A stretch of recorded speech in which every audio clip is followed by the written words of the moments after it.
bertanya sama saya, mengapa orang Arab di sana, negara-negara Arab yang cukup kaya, negara Arab cukup punya kuasa, negara Arab cukup ramai dan dekat dengan saudara kita di Palestina. Kan batasan negara Palestina kan semua Arab, bukan Malaysia. Malaysia jauh, semua orang Arab. Tapi mengapa negeri Arab tidak bersatu untuk bagi tolong saudara kita di Palestina? Kalau bagi rakyat, alhamdulillah mereka bersatu. Tapi apa boleh buat rakyat kalau pemerintah tidak bersatu? Sebab pemerintah sana rata-rata semua berkhianat. Islam tapi berkhianat.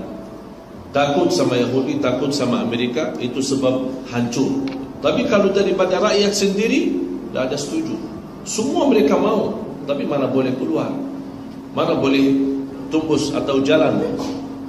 Padahal ada orang berupaya, boleh dia jalan sembunyi-sembunyi, boleh dia berupaya sampai datang masuk Palestina. Saya kenal banyak keluarga, sahabat-sahabat yang punya kemampuan, dia terus. Padahal dia masih usia muda, masih sekolah, masih kuliah. Dia nampak saudara kita di Palestina macam ini, dia tinggalkan kuliah, tinggalkan keluarga, dia terus di sana. Dan saya yakin kalau pemerintah di sana semua boleh buka jalan untuk tidak perlu pakai senjata, tidak perlu perang, lepaskan saja, biarkan rakyat saja masuk, umat Islam saya yakin akan satu. Apalagi Mesir, jumlah di sana cukup besar, 90 juta. Kalau dibuka pintu Rafah, kan ada pintu Rafah itu. Sekarang yang menutupi pintu Rafah siapa? Bukan Israel, Mesir. Saya kemarin berupaya sama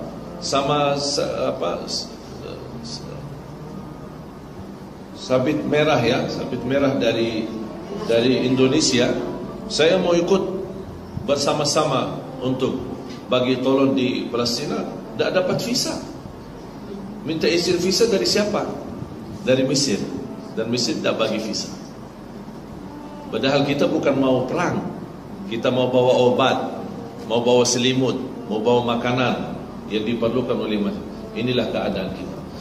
Ini semua apa yang terjadi, kita tidak boleh salahkan kerajaan atau salahkan pemerintah atau salahkan siapapun. Tapi memang kita semua masing-masing punya salah.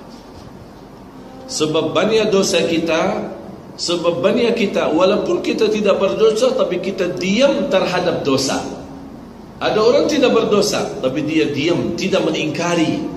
Diamkan, dia biarkan, itulah akibatnya. Kalau umat Islam juga di sini juga sama kuat, mana orang Arab datang berani bermacam dosa maksiat di sini.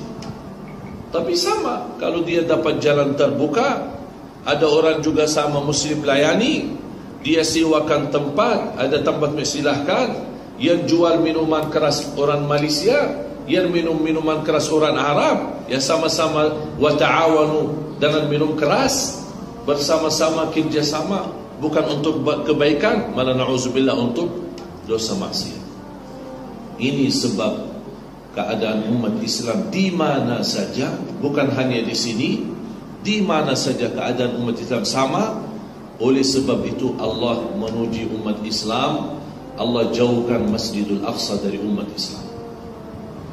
Dan saya nampak dalam sejarah, bila Masjidul Aqsa boleh ambil oleh Islam, boleh dijaga oleh Islam, boleh dikuasai oleh umat Islam, kalau umat Islam kuat.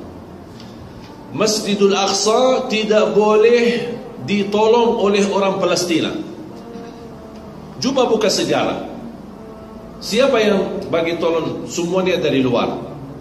Pertama buka Masjidul Aqsa Umar bin Khattab. Umar bin Khattab bukan orang Palestina, jauh datang. Terus dibagi kunci Masjidul Aqsa, diserahkan. Salahuddin Al-Ayyubi dari mana? Dari luar, bukan dari dalam. Muhammadul Fatih dari luar. Banyak. Bukan dalam sejarah tidak ada Allah bagi tolongan saudara kita di Palestina dari orang Palestina sendiri. Sebab bagaimana keadaan umat Islam di luar Palestina, akan Allah bagi tolong di Palestina. keadaan umat Islam kuat, bersatu, saling cinta agama dan betul-betul bermulia akhlak, Allah bagi kemudahan. Tapi umat Islam di luar negeri Palestina berpecah, bermusuhan, saling dengki, hasud, berburuk akhlak, apa yang terjadi? Allah uji Palestina.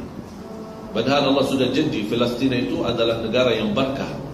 Subhanalladzi أسرى بعبده ليلا من المسجد الحرام إلى المسجد الأقصى الذي باركنا. Allah bagi berkah. Bukan hanya berkah Masjid Al-Aqsa, tapi semua sekitar Masjid Al-Aqsa pun dapat berkah. Minyak zaitun yang paling bagus, murni dan termurah di dunia, minyak zaitun Palestina. Tapi sayang sekali, minyak zaitun Palestina sekarang dikuasai oleh Israel. Banyak sawah, kebun-kebun khusus untuk buah zaitun, kemudian minyak zaitun, ini semua di bawah kekuasaan mereka, Israel. Allah sendiri bersumpah, wattini wazzaitun. Allah sumpah, zaitun itu buah yang murni dan sangat manfaat, ada di Palestina. Baru minyak zaitun di Suria, di Jordan, kemudian negara-negara lain. Tapi yang paling murni bagus untuk kesehatan, untuk ini, bahkan harga pun murah di Palestina. Tapi lah begitu, kalau kita nampak harta kekayaan umat Islam yang dimanfaatkan dan digunakan oleh musuh Islam. Sekarang dimanapun negara Islam kaya, sudah dikuasai oleh orang Yahudi. Apa dia kaya ekonomi, dikuasai oleh Yahudi. Semua nikmat-nikmat kekayaan alam dari bumi diambil sama mereka.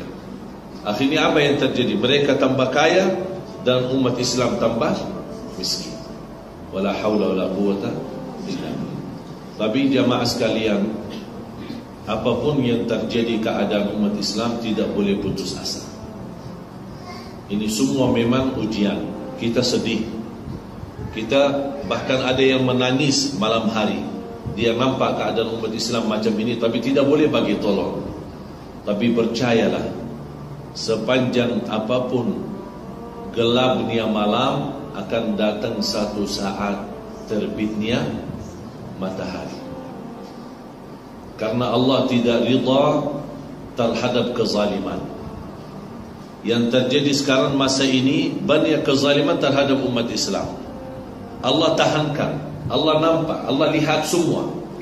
Allah tidak rida. Tapi ini menjadi ujian buat kita. Allah mau lihat siapa di antara umat Islam yang taubat, yang beristighfar, yang muhasabah, yang betul-betul boleh belajar. Karena kita tak boleh belajar daripada senang. Tapi bila kita belajar, ketika kita susah, baru kita boleh belajar. Tapi kalau senang terus, mana boleh belajar? Ini salah satu hikmah. Ujian yang kita hadapi umat Islam ini, dimanapun berada, bukan Allah tidak sayang sama umat Islam. Allah sayang, Allah cinta. Tapi Allah bagi ujian. Sebab ujian akan beza mana orang Muslim benar, mana orang Muslim palsu.